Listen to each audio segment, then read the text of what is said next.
அனைவருக்கும் என் நமஸ்காரங்கள்.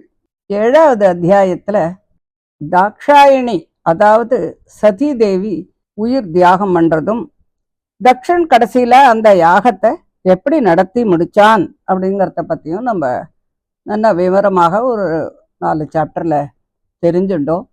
இந்த 8வது சாப்டர்ல திருவ சரித்திரம் ஆரம்பமாறுது.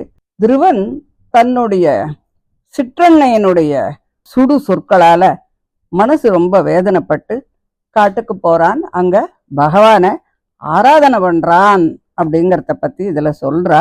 என்ன சொல்றாங்கிறத பார்க்கலாம். ஓம் நமோ பகவதே வாசுதேவாய. அத அஷ்டமோऽध्यायः.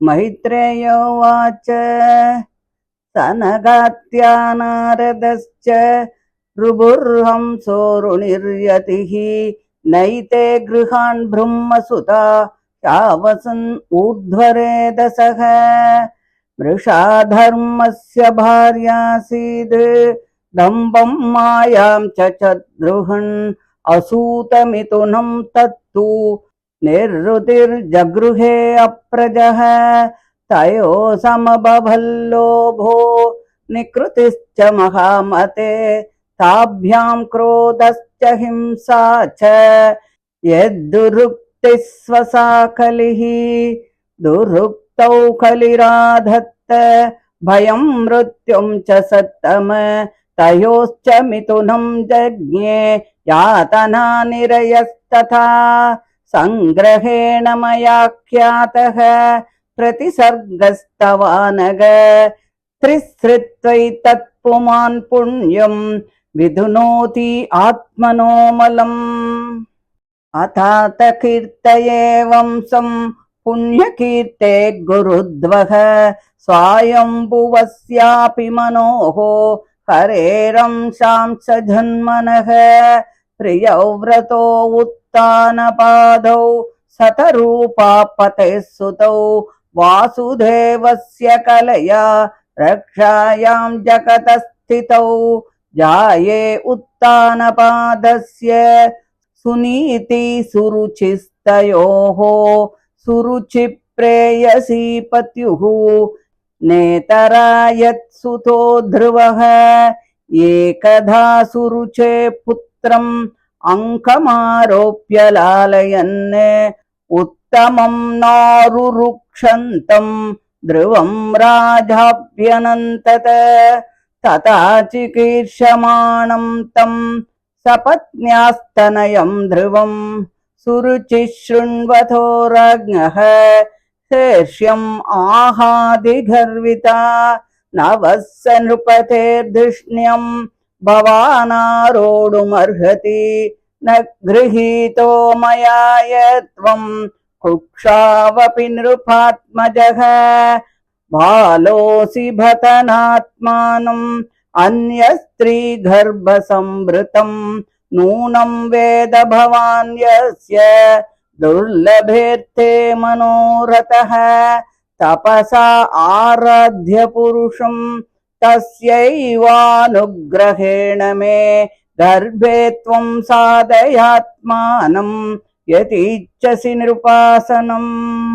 मैत्रेय उवाच मातुः सपत्न्याः सतुरुक्तिविद्धः स्वसन्नृषा दण्डहतो यथा हित्वा मिषन्तं पितरं चन्नवाचं जघाम मातुः प्ररुदन् सकाशं तं निःश्वसन्तं स्फुरिताधरोष्टं सुनीतिरुत्सङ्ग उदूह्य बालं निशम्य तत्पौरमुखान्नितान्तं साविव्यते यद्गतितं सपत्न्यां सोत्सृज्य धैर्यं विललापशोकदावाग्निना धावलदेव बाला वाक्यं सपत्न्या स्मरति सरोजश्रिया धृसा बाष्पकलाम् उवाह दीर्घं स्वसन्ति वृजिनस्य पारम् अपश्यति बालकमाह बाला मा अमङ्गलं तात परेषु ममता भुङ्क्ते जनो यत्परदुःखतस्तत् सत्यं सुरुच्या विहितं भवान् मे यद्दुर्भगाया उदरे गृहीतः स्तन्येन वृद्धश्च विलज्जते यां भार्ये दिवावोढुम् इडस्पतिर्माम् आतिष्ठ तत्तात विमत्सरस्त्वम् उक्तं समात्रापि यदव्यलीकम् आराधया अधोक्षजपादपद्मम् यदिच्छसे अध्यासनमुत्तमो यथा यस्याङ्घ्रिपद्मम् परिचर्य विश्वविभावनायात्त गुणाभिपत्तेः अधोत्यतिष्ठत् खलु पारमेष्ट्यम् पदम् जितात्म ससनाभिवन्द्यम् तथा मनुर्वो भगवान् पितामहो यम् एकमत्या पुरुदक्षिणैर्मकैः इष्ट्वाभिपेदे दुरवापमन्यतो भौमम् सुखम् दिव्यमतापवर्ग्यम् तमेव वत्साश्रय भृत्यवत्सलम् मुमुक्षुभिर्मृग्यपदाब्जबद्धतिम् अनन्यभावे निजधर्मभाविते मनस्यवस्थाप्य भजस्व पूरुषम् नान्यम् ततः पद्मपलासलोचनाद् दुःखच्छिदम् ते मृगयामि कञ्चन यो मृग्यते हस्तगृहीत पद्मया श्रियेतरैरङ्गविमृग्यमाणया मैत्रेय उवाच एवं सञ्चल्पितं मातुः आकर्ण्यार्तागमं वचः सन्नियम्यात्मनात्मानं निश्चक्राम पितुः पुरात् नारदस्तदुपाकर्ण्य ज्ञात्वा तस्य चिकीर्षितं स्पृष्ट्वा मूर्धनि अघग्नेन पाणिना प्राह विस्मितः अहो तेजः क्षत्रियाणां मानभङ्गम् अमृष्यताम् बालोऽप्ययं हृदा दत्ते यत्समातुरसद्वचः नारद उवाच नाधुनापि अवमानं ते सम्मानं वापि पुत्रक लक्षयामः कुमारस्य सक्तस्य क्रीडनादिषु विकल्पे विद्यमानेऽपि न ह्यसन्तोषहेतवः पुंसो मोहमृते भिन्ना यल्लोके निजकर्मभिः परितुष्येत्ततस्तात् तावन्मात्रेण पूरुषः दैवोपसादितं यावत् वीक्ष्येश्वरगतिं भूतः अथ मात्रोपतिष्ठेन योगेन अवरुरुत्ससि यत्प्रसादं स वै पुंसां दुराराध्यो मथो मम मुनयः पदवीं यस्य निस्सङ्गेनोरुजन्मभिः न विदुर्मृगयन्तोऽपि तीव्रयोगसमाधिना अतो निवर्ततां येष निर्बन्धस्तव निष्फलः यतिष्यति भवान् काले श्रेयसां समुपस्थिते यस्य यद्धैव विहितं सतेन सुखदुःखयोः आत्मानं तोषयन् देहि तमसः पारमृच्छति गुणाधिकान्मुदं लिप्सेद् अनुक्रोशं गुणाधमात् मैत्रीं समानात् अन्विच्छेद् न तापैरभिभूयते ध्रुव उवाच सोऽयं शमो भगवता सुखदुःखहतात्मनां दर्शितः कृपया पुंसां दुर्दर्शोऽस्मद्विधैस्तु यः अतापि मे अविनीतस्य क्षात्रं घोरम् उपेयुषः सुरुच्या दुर्वचो बाणैः न भिन्ने श्रयते हृदि पदं त्रिभुवनोत्कृष्टं जिगीषो साधु वर्त्म मे ब्रूह्यस्मत्पितृभिर्ब्रह्मन् अन्यैरपि अनधिष्ठितम् नूनं भवान् भगवतो योऽङ्गजः परमेष्टिनः वितुधन्नटते वीणां हितार्थं जगतोऽर्कवत् मैत्रेयोवाच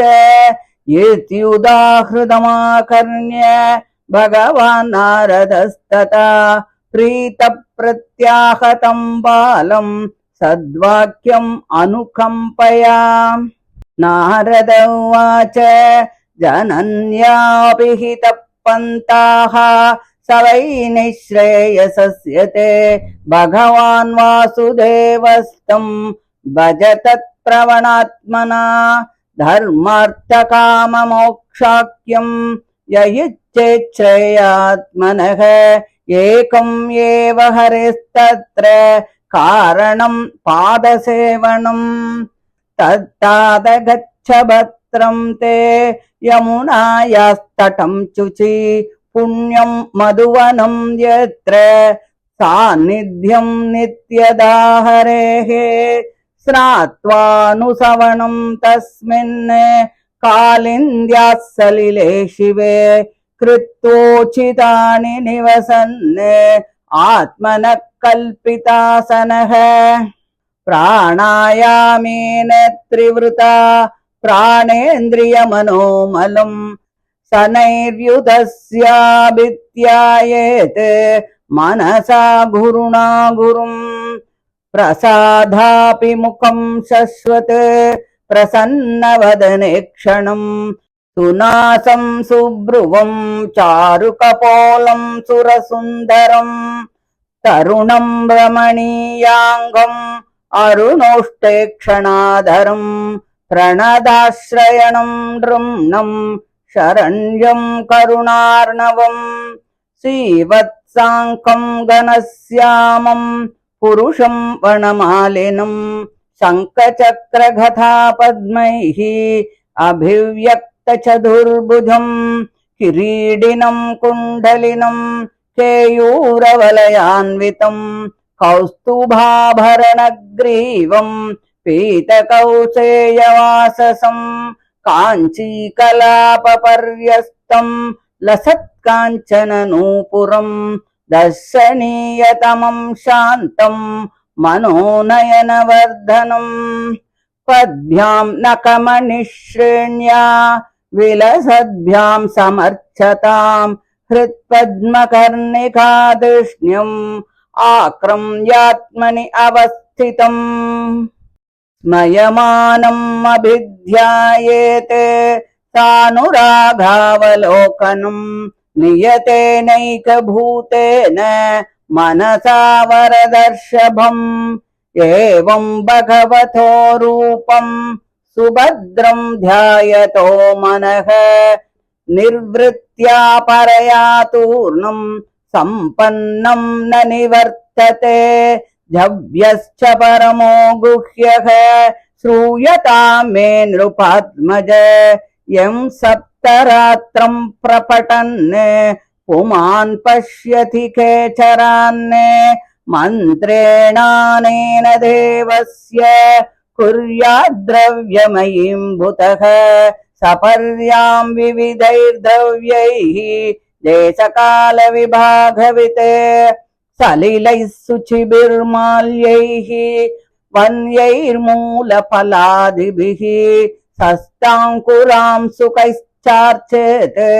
तुलस्या प्रियया प्रभुम् लब्ध्वा द्रव्यमयीमर्चां क्षित्यं पादिषु अर्चयेत् आभृतात्मा मुनिः शान्तो यतवाङ्मितवन्यबुक् स्वेच्छावतारचरितैः अचिन्त्य निजमायया करिष्यति उत्तमश्लोकः तद्ध्यायेत् हृदयङ्गमम् परिचर्या भगवतो यावत्यः पूर्वसेविताः तामन्त्रहृदयेनैव प्रयुञ्ज्यान्मन्त्रमूर्तये एवं कायेन मनसा वचसा च मनोगतं परिचर्यमानो भगवान् भक्तिमत्परिचर्यया पुंसाम् अमायिनां सम्यग्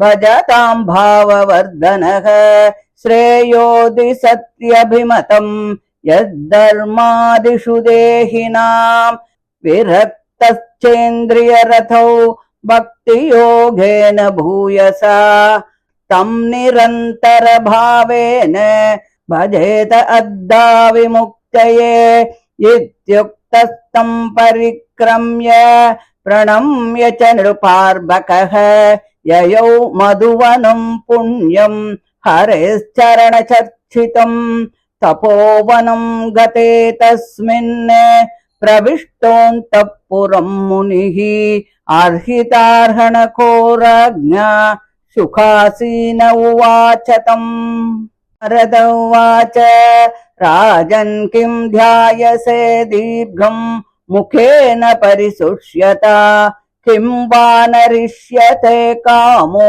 धर्मो वार्तेन संयुतः राजोवाच सुतो मे बालको ब्रह्मन् स्त्रैणेन अकरुणात्मना निर्वासितः 5 वर्षः सह मात्रा महान् कविः अप्यनातं वने ब्रह्मन् मास्मातन्द्यर्भगं वृकाः श्रान्तं शयानं क्षुधितं परिम्लानमुखाम्बुजम् अहो मे भत दौरात्म्यम् त्रिजिदस्योपधारय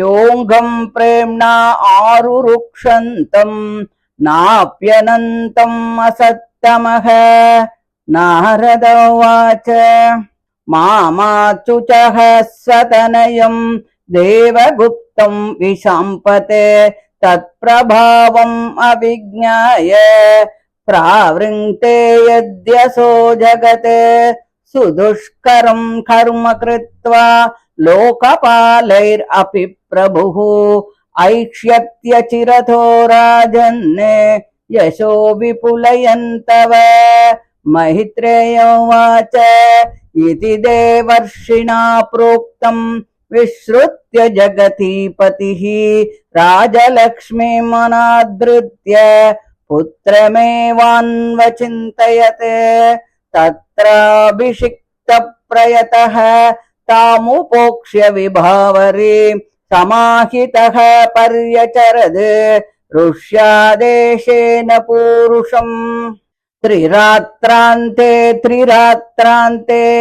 कपित्थभदराशनः आत्मवृत्त्यनुसारेण मासं निन्यर्चयन् हरिम् द्वितीयं च तथा मासं षष्ठेर्बको दिने दृढपर्णादिभिः शीर्णैः कृतान्नोऽप्यक्षयद्विभुम् तृतीयं चानयन्मासं नवमेहनी अभक्ष उत्तमश्लोकम् उपाधावत्समाधिना चतुर्थम् अपि वै मासं द्वादशेहनी वायुभक्षोजितश्वासो ध्यायन् देवम् अधारयते पञ्चमे मास्यनुप्राप्ते जितश्वासो नृपात्मजः ध्यायन्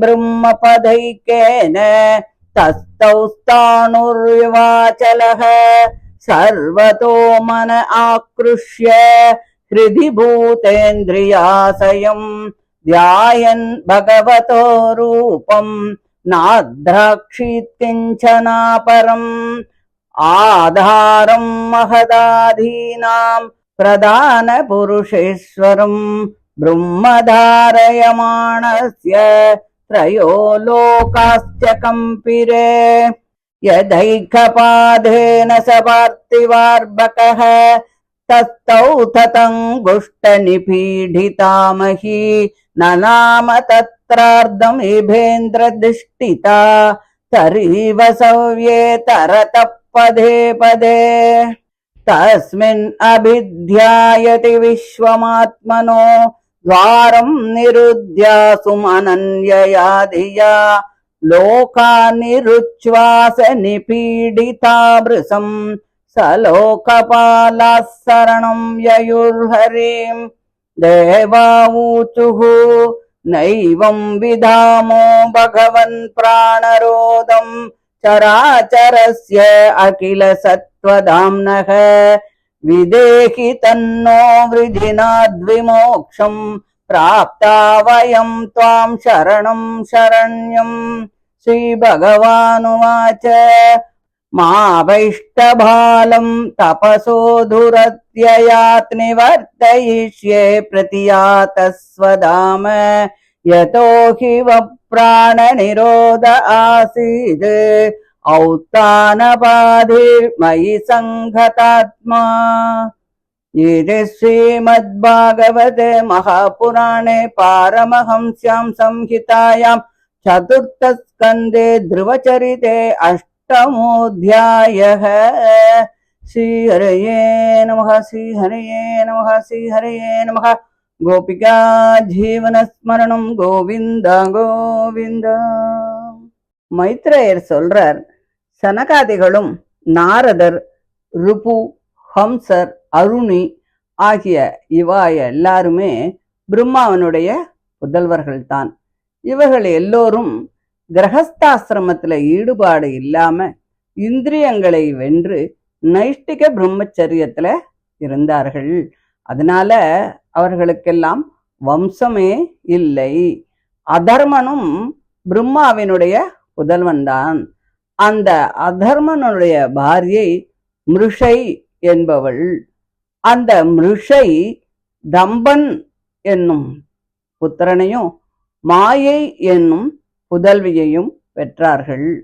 தம்பன் மாயை இருவரையும் பிள்ளை இல்லாத நிருதி வாங்கி கொண்டு தம்பனை பிள்ளையாகவும் மாயையை மருமகளாகவும் வைத்து கொண்டான். அந்த மாயை தம்பன் இவர்களுக்கு லோபனும் நிகிருதியும் உண்டானார்கள். அந்த லோபன் நிகிருதிக்கு குரோதனும் ஹிம்சையும் உண்டானார்கள். அவர்களிடமிருந்து கலியும் துருப்தியும் உண்டானார்கள். அந்த துருப்தியிடம் கலி பயனையும் மிருத்யுவையும் உண்டாக்கினாள். அந்த பயன் மிருத்யு இவர்களிடம் இருந்து யாதனை என்னும் பெண்ணும் நிறையன் என்ற பிள்ளையும் உண்டானார்கள். இவர்கள் எல்லோருமே அதர்மம் என்ற விருட்சத்தினுடைய கிளைகள்தான். இவர் சம்சாரத்தை மேலும் மேலும் வளர்ப்பவராகியால் மோட்சத்தில் விருப்பமுடையவன் இவர்களை பின்பற்றக்கூடாது. சந்நியாச ஆசிரமத்தில் இருப்பவன் இவர்களை கண்ணெடுத்து கூட பார்க்க கூடாது. இப்படி பிரிதிசர்க்கத்தை பற்றி நான் உனக்கு சொன்னேன். இவற்றை துறந்தால் புண்ணியத்தை அடைவான். இந்த பிரிதிசர்க்கத்தை 3 தரம் கேட்டால் தன்னுடைய பாபங்கள் எல்லாம் தீரப்பெறுவான். இப்படி மனுவினுடைய பெண்களின் சந்ததியை சொன்னேன். இனி மனு புத்திரர்களினுடைய சந்ததியை பற்றி பார்க்கலாம். அவன் கேட்பவர்களுக்கு புண்ணியத்தை விளைவிக்கும்படியான புகழை உடையவன். அதுக்கு என்ன காரணம் என்றால், தன்னை நினைத்த மாத்திரத்தில் தன்னை பற்றினவருடைய பாபங்களை போக்கும் திறமை அமைந்த பகவானுடைய அம்சாவதாரமான பிரம்மாவின் சரீரத்திலிருந்து அவன் பிறந்தவன். அந்த பகவானிடத்தில் மிகுந்த பக்தி உடையவன். அதனால் பகவானுடைய சரிதம் போல் அவனுடைய புத்திரர்களின் வம்சமும் பரிசுத்தமாகவே இருக்கும். அது பக்தியை விளைவிக்கும். பகவத் பக்தர்களாகியால் மனு புத்திரர்களுடைய வம்சம் கேட்கத்தகுந்ததுதான். சதரூபையனுடைய பர்த்தாவான மனுவுக்கு பிரியவிரதன், உத்தானபாதன் என்றும் 2 பிள்ளைகள் உண்டு. அவர்களில் உத்தானபாதனுக்கு சுனிதி என்றும் சுருச்சி என்றும் 2 பாரியைகள் இருந்தார்கள். அவர்களில் சுருச்சி என்பவள் பர்த்தாவிற்கு மிகவும் பிரியமானவளாக இருந்தாள். சுனிதியிடம் மன்னவனுக்கு அத்தனை பிரீத்தி இல்லை. அந்த சுனீதிக்கு துருவன் என்று ஒரு புதல்வன் இருந்தான். ஒரு நாள் உத்தானபாதன் சுருச்சியின் புதல்வனான உத்தமனை மடியில் வைத்து சீராட்டிக் கொண்டிருக்கும் பொழுது இந்த துருவன் அங்கே வந்து தந்தையினுடைய மடியில் தானும் ஏற ஆசைப்பட்டான். அவன் குழந்தை அல்லவா, அதை அறிந்தும் கூட அந்த மன்னவன் அவனது விருப்பத்தை நிறைவேற்றாமல் அதை சிறிதும் கண்டுகொள்ளாமலே இருந்தான். தனது சக்களத்தியின் புதல்வனான அந்த துருவன் தன்னுடைய கணவரது மடியில் ஏற விரும்புவதையும் மன்னன் அதை கண்டுகொள்ளாமல் அலட்சியமாக இருப்பதையும் கண்ட அந்த சுருச்சி ராஜாவின் அபிப்பிராயத்தை நன்கு அறிந்து கொண்டு அதனால் மிகுந்த கர்வமுடையவளாகி அரசனது செவியில் படும்படி துருவனை பார்த்து பொறாமையோடு பேச ஆரம்பித்தாள். சுருச்சி சொல்றாள், குழந்தை, நீ ராஜாவினுடைய ஆசனத்தில் ஏறுவதற்கு உரியவன் இல்லை. நான் ராஜாவின் புதல்வன் தானே, ஏன் ராஜசிம்மாசனத்தில் ஏறுவதற்கு எனக்கு ஏன் தகுதி இல்லை என்று நீ நினைக்கிறாயா? நீ ராஜபுத்திரன்தான், அதில் சந்தேகமில்லை. இருந்தாலும் நீ என் கர்ப்பத்தில் பிறக்கவில்லையே. என் கர்ப்பத்தில் பிறந்தவனே ராஜாசனத்துக்கு உரியவனே அன்றி மற்றவன் அதற்கு உரியவன் அல்லன். நீ பாலனாக இருந்தாலும் கூட என் கர்ப்பத்தில் பிறவாததும் வேறொரு ஸ்திரீயின் கர்ப்பத்தில் பிறந்ததும் உனக்கு தெரியாதா என்ன? தெரியுமல்லவா, அதில் எந்த சந்தேகமும் இல்லையே. அப்படி இருக்க நீ ஏன் ராஜாசனத்தில் ஏற விரும்புகின்றாய்? உனக்கு தெரியாது இருந்தாலும் நான் சொல்கிறேன். இப்பொழுது நன்கு நீ அதை தெரிந்து கொள். உன் கதை எனக்கு தெரியும். நீ என் சக்களத்தியான சுனீதியின் கர்ப்பத்தில் பிறந்தவன், என்னுடைய கர்ப்பத்திலே பிறக்கவில்லை. அதனால் நீ ராஜாசனத்தில் ஏறுவதற்கு உரியவனில்லை. உனக்கு கிடைக்கக்கூடாத விஷயத்தில் நீ ஆசைப்படுகின்றாய். இது உனக்கு வீணான ஆசைதான். இப்படி கிடைக்காத விஷயத்தையும் சாதிக்க வேண்டும் என்று உனக்கு பிடிவாதம் இருந்தால் அதற்கு ஒரு வழி சொல்கின்றேன் கேள். நீ ராஜசிம்மாசனத்தில் ஏற வேண்டும் என்று ஆசைப்பட்டால் தவத்தினால் பரமபுருஷனை ஆராதனை செய்து அப்படி ஆராதிக்க பெற்ற அந்த பரமபுருஷனுடைய அனுகிரகத்தினால் என் கர்ப்பத்தில் வந்து நீ பிறப்பாயாக என்று சொன்னாள்.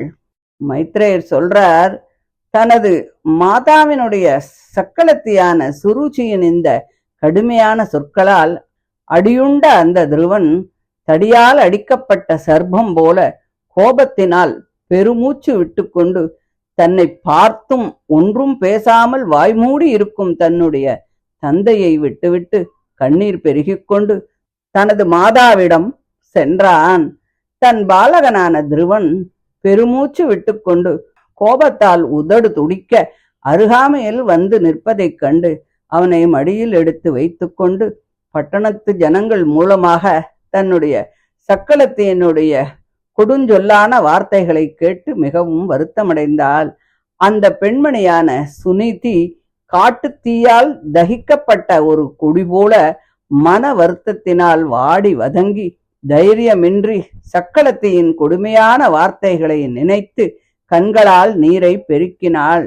சக்களத்தியின் துர்வார்த்தைகளை கேட்ட மன வருத்தத்தினால் நெடுமூச்சு எரிந்து கொண்டு தன் துக்கத்திற்கு கரைகாண முடியாமல் தனது இளம் பிள்ளையான துருவனை பார்த்து அவள் சொல்கிறாள், அப்பா துருவா, பிறர் மேல் நீ அபராதத்தை நினைக்காதே.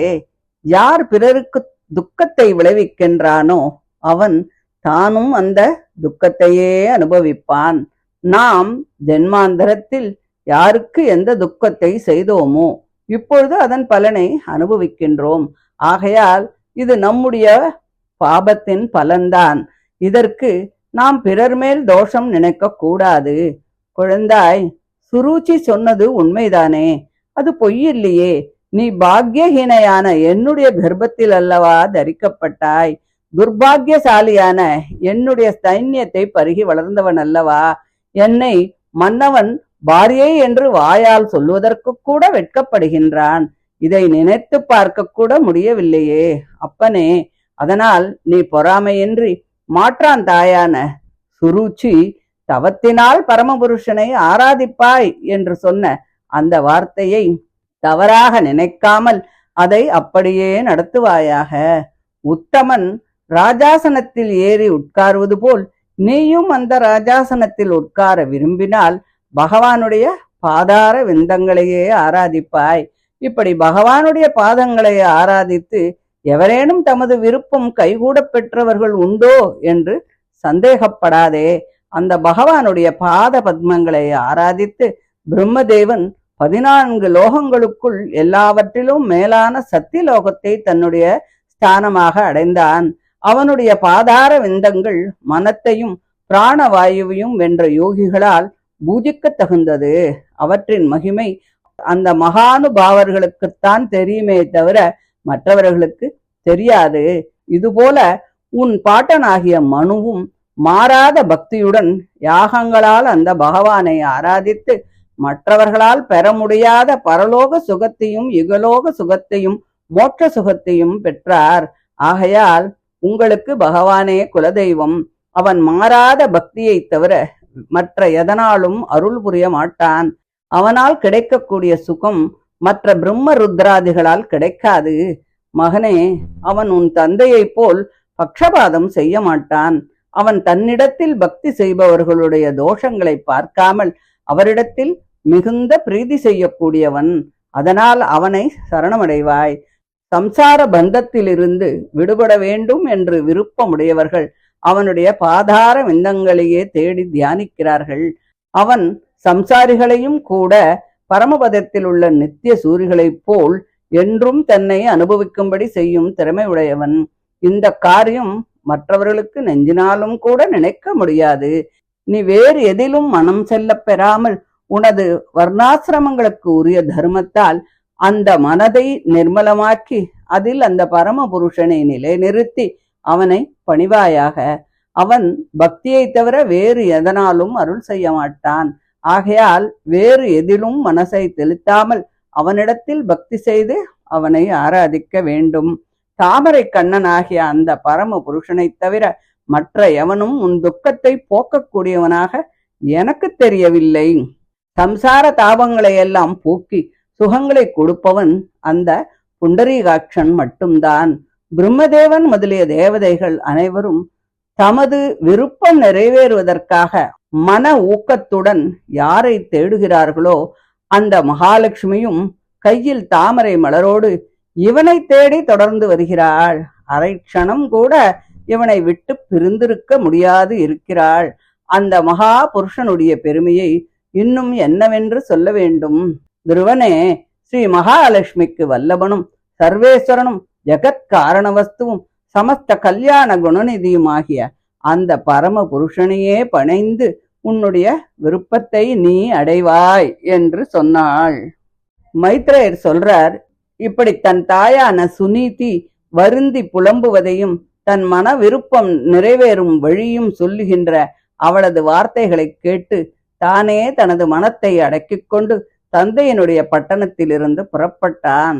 அப்பொழுது நாரதர் அவன் புறப்பட்டதை கேட்டு வருங்காலம், நிகழ்காலம், இறந்த காலம் என்ற 3 காலங்களையும் தன்னுடைய ஞானக்கண்ணால் பார்த்து அறியும் தன்மையுடைய அவர் அந்த துருவன் மனத்தில் நினைத்திருக்கும் அபிப்பிராயத்தை அறிந்து அவனை பார்த்து பேச ஆரம்பித்தார். நாரதர் சொல்றார், நீ சகல சம்பத்தும் நிறைந்த உன்னுடைய கிரகத்தை துறந்து தனியாக எங்கு போகிறாய்?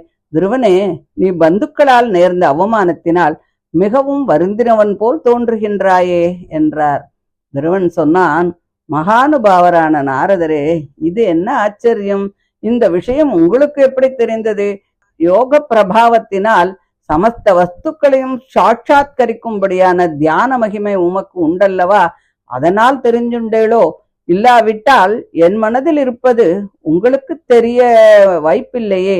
நான் சுருச்சியின் வார்த்தைகளால் புண்பட்ட மனதை சமாதானப்படுத்திக் கொள்ள கொஞ்சமும் சக்தி இல்லாமல் இருக்கின்றேன் என்று சொன்னான். நாரதர் சொன்னார், நீ பாலகன் அல்லவா?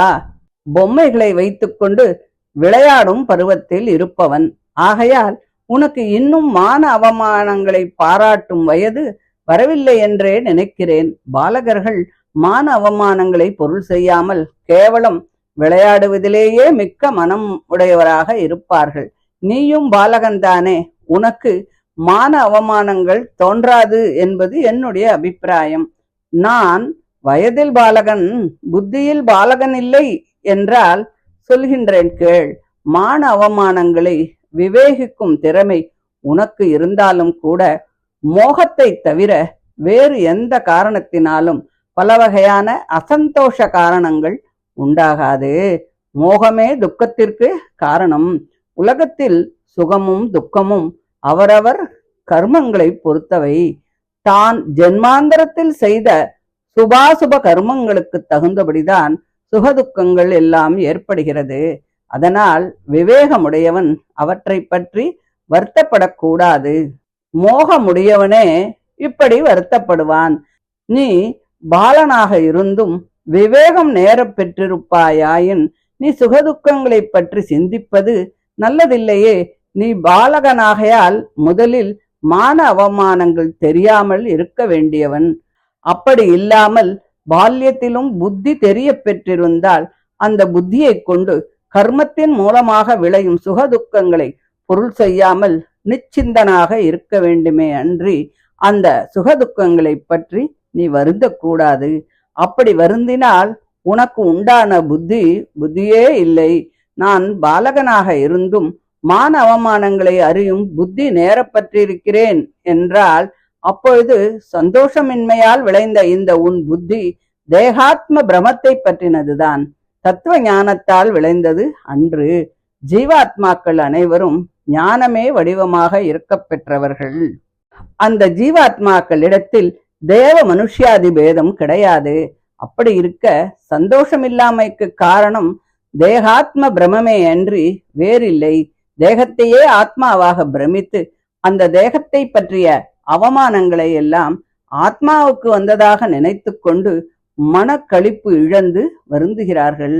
ஆகையால் நீ பாலகனாக இருந்தும் விவேக புத்தி விளைய பெற்றிருப்பாயின் தேக ஆத்ம பிரமத்தினால் வரும் மான அவமானங்களை பாராட்டக்கூடாது. இப்படி தேகாத்ம பிரமே அசந்தோஷத்திற்கு நிதர்சனமாகியால் தேகத்தை காட்டிலும் வேறுபட்ட ஆத்மஸ்வரூபத்தை அறிந்த மனிதன் ஈஸ்வரனுடைய அனுகூலம் இல்லாமல் நம் முயற்சிகள் பலிக்காது என்பதை அறிந்து தெய்வாதீனமாக எவ்வளவு சுகம் கிடைக்கின்றதோ அந்த அளவிலே சந்தோஷப்பட வேண்டும். அதற்கு மேல் ஆசைப்படக்கூடாது. இனி அதற்கான முயற்சி செய்யலாகாது என்று தனியாக உனக்கு சொல்ல வேண்டுமா? அப்படி அடங்காத பேராசையால் சுகம் பெற விரும்பி மேலும் மேலும் முயற்சி செய்தால் அது வீணாகுமே அன்றி பயன் தராது. மற்றும் நீ கொள்ளும் முயற்சி அசாத்தியமானது.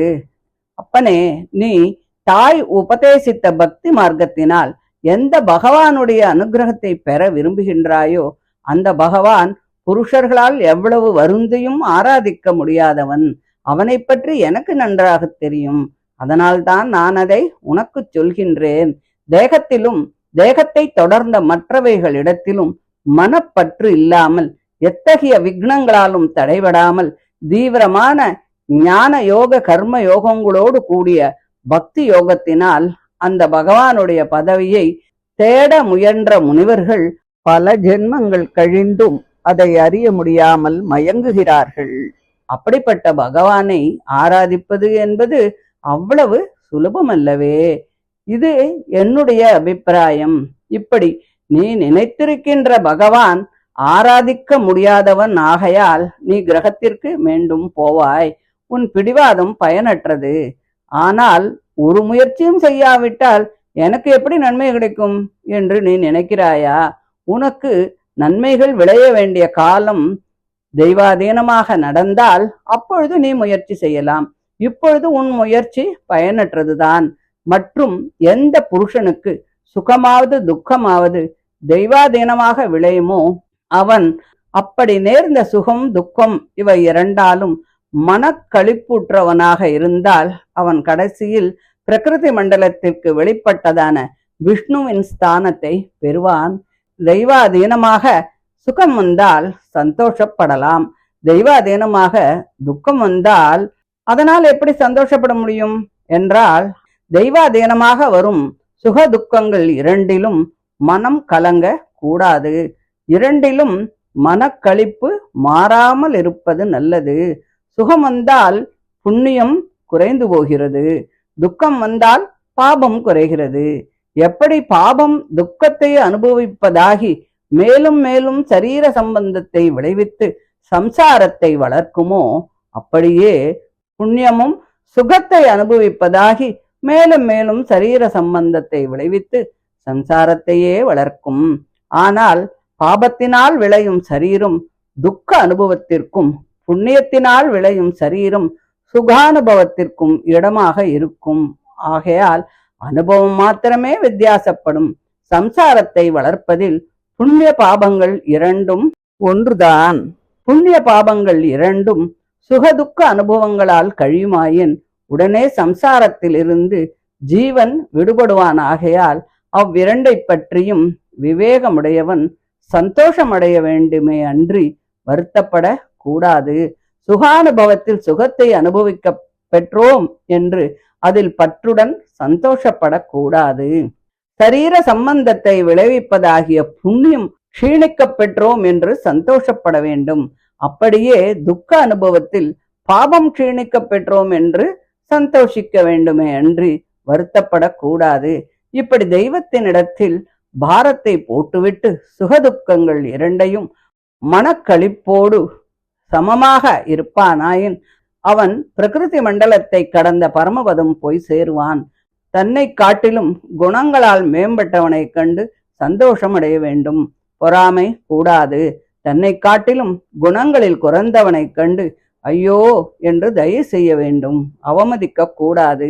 குணங்களில் தனக்கு நிகரானவனாக இருந்தால் அவனோடு நட்பு கொள்ள வேண்டும், போட்டியிடக்கூடாது. இப்படி இருப்பவன் ஆத்தியாத்மிகம் முதலிய தாபங்களால் வருந்த மாட்டான்.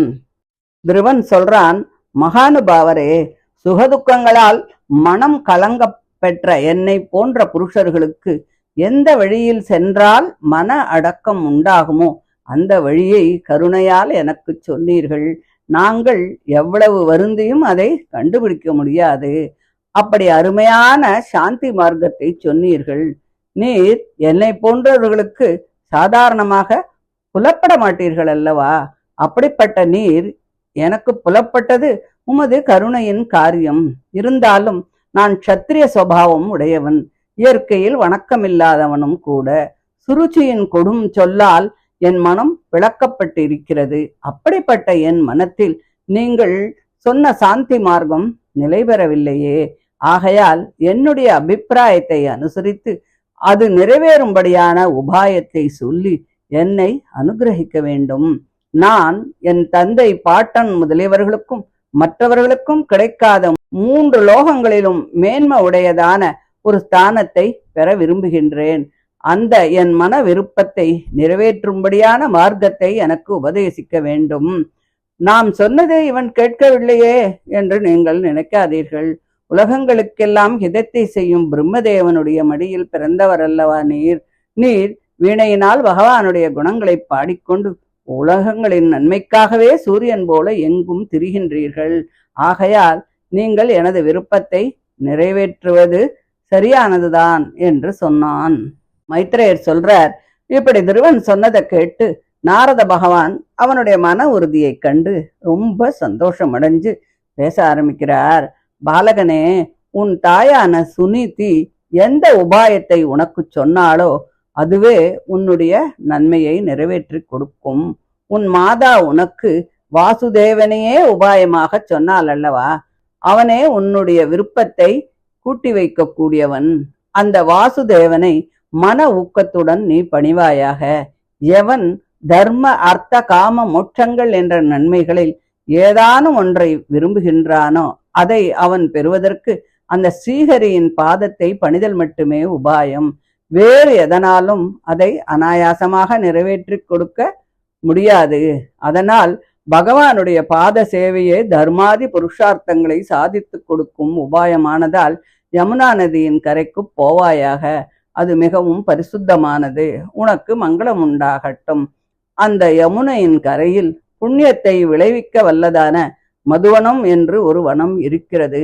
அங்கு சென்று பரிசுத்தமான யமுனையின் ஜலத்தில் காலை மாலை மத்தியாகனம் என்ற 3 காலங்களிலும் ஸ்நானம் செய்து சுகமான ஆசனத்தை ஏற்படுத்தி கொண்டு அதில் உட்கார்ந்து ரேச்சகம் பூரகம் கும்பகம் என்ற நிலைகளை உடைய பிராணாயாமத்தை ஆசரித்து அகார உகாரம் அகாரங்கள் என்ற 3 வர்ணங்களை உடைய பிரணவத்தை அனுசந்தித்து பிராணன்கள் இந்திரியங்கள் மனது ஆகிய இவற்றின் அழுக்கை போக்க வேண்டும். அதனால் மனம் பரிசுத்தமாகும். இந்திரியங்களும் வேறு விஷயங்களில் போகாமல் அடங்கிவிடும். பிராணன்களும் சுவாதீனப்படும். அப்படி பரிசுத்தமான மனத்தினால் பகவானை தியானிக்க வேண்டும். பகவானுடைய எப்படிப்பட்ட உருவத்தை தியானிக்க வேண்டும் என்றால், எப்பொழுதும் அனுகிரகம் செய்ய சித்தமாக இருப்பவனும், தெளிந்த முகமும் தெளிந்த கண்களும் அழகான மூக்கும் அழகான புருவங்களும் அழகான கன்னங்களும் அமைந்து சுந்தரமாக இருப்பவனும், யௌவன பருவம் உடையவனும் அழகான அங்கங்களை உடையவனும் உதடுகளும் கண்களும் சிவந்திருக்க பெற்று இருக்கின்றவனும், அந்த அழகை பார்த்து பக்தர்களால் ஆசிரியக்க தகுந்தவனும், ஆனந்த ஸ்வரூபனும், நமது விருப்பங்களை நிறைவேற்றி கொடுக்கும் உபாயம் இவனே என்று உறுதியாக நிச்சயிக்க தகுந்தவனும், கருணை நிறைந்தவனும், ஸ்ரீவக்ஷம் என்னும் அடையாளத்தை உடையவனும், மேகம்போல் கருத்த நிறத்துடன் வனமாலை என்னும் பூமாலை அணிந்தவனும், சங்கம் சக்கரம் கதை பத்மம் ஆகிய இவற்றால் திகழ்கின்ற 4 புஜங்களை உடையவனும், கிரீடம் குண்டலம் தோள்வளை கைவளை இவைகளை எல்லாம் அணிந்தவனும், கழுத்தில் கௌஸ்துபம் என்னும் திவ்ய ஆபரணம் அணிந்தவனும், பட்டு பீதாம்பரம் உடுத்தவனும், பொன் சிலம்பு தண்டை அணிந்தவனும், பார்க்க 10,000 கண் வேண்டும் என்றபடி மிக மிக அழகாக இருப்பவனும், சாந்தாகாரனும், தியானம் செய்பவர்களின் மனத்திற்கும் கண்களுக்கும் மகா ஆனந்தத்தை தருபவனும், ரத்தனங்கள் போன்ற நகங்களின் வரிசையோடு விளங்குகின்ற பாதார விந்தங்களை உடையவனும், தன்னை ஆராதிக்கின்ற பக்தர்களின் ஹிருதய கமலத்தின் மத்தியில் அழுந்தி நிற்கின்றவனும், புன்னகை நிறைந்த கண்ணோக்கம் உடையவனுமான அந்த புருஷோத்தமனை வேறு விஷயங்களில் செல்லாததும் ஊக்கமுடைய மனதினால் அடிமுதல் முடிவரையிலும் நன்கு தியானிக்க வேண்டும். இப்படி தியானித்தால் மனது மிகுந்த ஆனந்த சாகரத்தில் மூழ்கி நெடுநேரம் அந்த உருவத்திலேயே நிலை நிற்கும். சீக்கிரம் திரும்பாது. ராஜகுமாரனே, அந்த வாசுதேவனை ஆராதிப்பதற்கு உரிய மந்திரத்தை சொல்கின்றேன், கேட்பாயாக. அது மிகுந்த மகிமையுடையது. ஆகையால் அதை மிக்க பிரயத்தனத்துடன் மறைத்து வைத்துக் கொள்ள வேண்டும். அதை ஒருவருக்கும் வெளியே சொல்லக்கூடாது. அந்த மந்திரத்தை 7 நாள் ஜபம் செய்தால் ஆகாசத்தில் சஞ்சரிக்கின்ற சித்தர்களை காணலாம். அந்த மந்திரம் வாசுதேவ மந்திரமே. அது 12 அக்ஷரங்கள் கொண்டது. அந்த வாசுதேவனுக்கு இந்த மந்திரத்தை சொல்லி இதனால் பல வகைப்பட்ட பூஜா திரவியங்களை கொண்டு தேச காலங்களை அறிந்து பூஜை செய்ய வேண்டும். பூ மாலைகளாலும் பகவானுக்கு மிகவும் அன்பிற்கு இடமான துளசியாலும் அவனை ஆராதிக்க வேண்டும். இப்படி பரிசுத்தமான வஸ்துக்களால் பூஜித்து பூமி ஜலம் முதலியவற்றில் அந்த பகவானை ஆவாகனம் செய்ய வேண்டும். அங்கனம் ஆராதிக்கும் பொழுது மனசு ஊக்கத்துடன் இருக்க வேண்டும். இந்திரியங்களை அடக்கி பேச்சை குறைத்து காட்டில் அகப்படக்கூடிய காய் கிழங்குகளை ஆகாரமாக உட்கொள்ள வேண்டும். பகவானுக்கு எந்த பூஜைகள் செய்ய வேண்டும் என்று நினைக்கின்றானோ அந்த பூஜைகளை எல்லாம் முன் சொன்ன துவாதசாட்சர மந்திரத்தை மனதில் நினைத்து மந்திர ரூபனான அந்த வாசுதேவ பகவானுக்கு பூஜை செய்ய வேண்டும். மனதில் கபடமின்றி பக்தி செய்தால் அந்த வாசுதேவன் வெகுமதி செய்யக்கூடியவன். அவர்களுக்கு எது இஷ்டமோ அதை தருவான். மோட்சத்தை வேண்டினால் இந்திரிய சுகங்களில் மனம் போகாமல் வேறு எண்ணங்களால் மறைக்கப்படாத பக்தி யோகத்தினால் சரீர சம்பந்தம் நீங்கும் வரையில் அந்த பகவானை உபாசிக்க வேண்டும். இதர தேவதைகள் மூலமாக உபாசித்தால் மோட்சம் கிடைக்காது. ஆனால் மோட்சத்தை விரும்புகின்றவன் அவனை நேரே உபாசிக்க வேண்டும். பிரம்ம ருத்ராதி தேவதைகளை உபாசித்தாலும் அந்த உபாசனம் அவர்களுக்கு அந்தர்யாமியான பகவானைத்தான் சேரும். அதுவும் பகவானுடைய உபாசனம்தான். இருந்தாலும் அந்தர்யாமியான பகவான் அவர்கள் மூலமாக தன்னை உபாசிப்பவர்களுக்கு மற்ற பலன்களை எல்லாம் கொடுப்பானே அன்று மோட்சத்தை தரமாட்டான். பிரம்ம ருத்ராதி தேவதைகளே நமக்கு பலன் கொடுக்கிறார்கள் என்ற எண்ணத்துடன் அந்த பிரம்ம ருத்ராதிகளை உபாசிக்கும் அவிவேகிகள் மற்ற பலன்களையே விரும்புவார்கள். அவர்கள் பரமாத்மாவின் உண்மையை உணராதவர்கள், அதனால் அவ்விவேகிகளே. அவன் ஸ்வரூபத்தை உணர்ந்தவர்கள் சாதாரண பலன்களை விரும்ப மாட்டார்கள். விரும்பினாலும் அதற்காகவும் அந்த பிரம்ம ருத்ராதி தேவதைகளை உபாசிக்க மாட்டார்கள். சர்வேஸ்வரனான ஸ்ரீமன் நாராயணன் சமஸ்த பலன்களையும் கொடுக்க சித்தனாக இருக்கும் பொழுது அவர்கள் மற்ற தேவதைகளை ஏன் நெஞ்சிலும் நினைக்க வேண்டும்?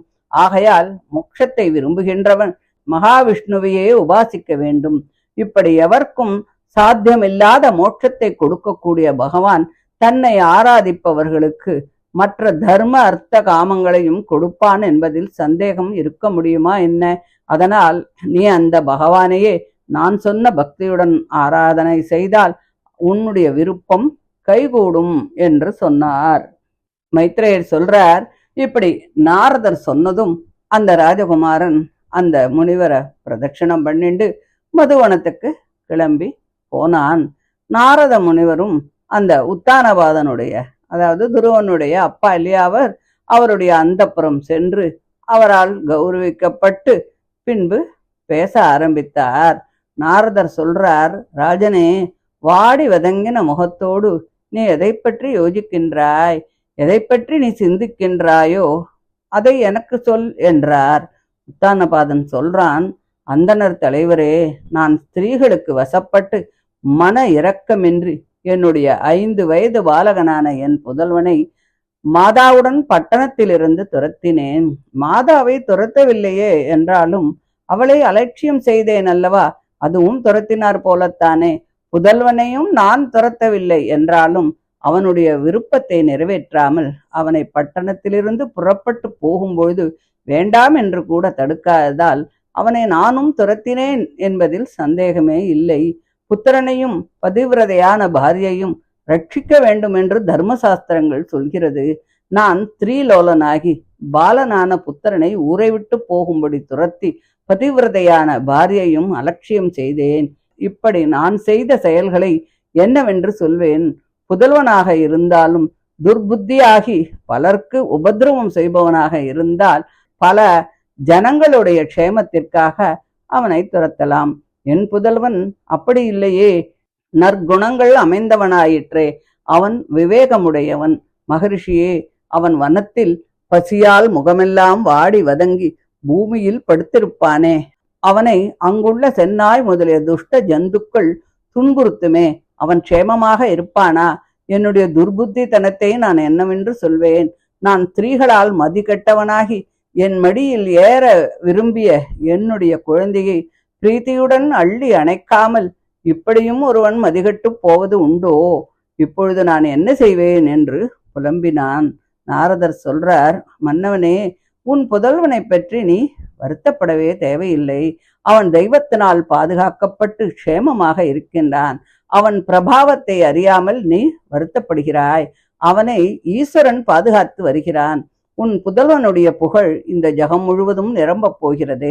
அவன் இந்திரியங்களை வென்று லோகபாலர்களான இந்திராதிகளாலும் செய்ய முடியாத காரியத்தை செய்து உன் புகழை பரப்ப சீக்கிரத்தில் திரும்பி வரப்போகிறான் என்று சொன்னார். மைத்ரேயர் சொல்றார், இப்படி தேவரிஷியாக நாரதர் சொன்ன வார்த்தையை கேட்டு உத்தானபாதன் துருவனையே நினைத்து கொண்டிருந்தான். இது ஒரு பக்கம் இப்படி இருக்க, துருவன் மதுவனத்தில் யமுனையில் ஸ்நானம் செய்து தபம் செய்ய தொடங்கினான்.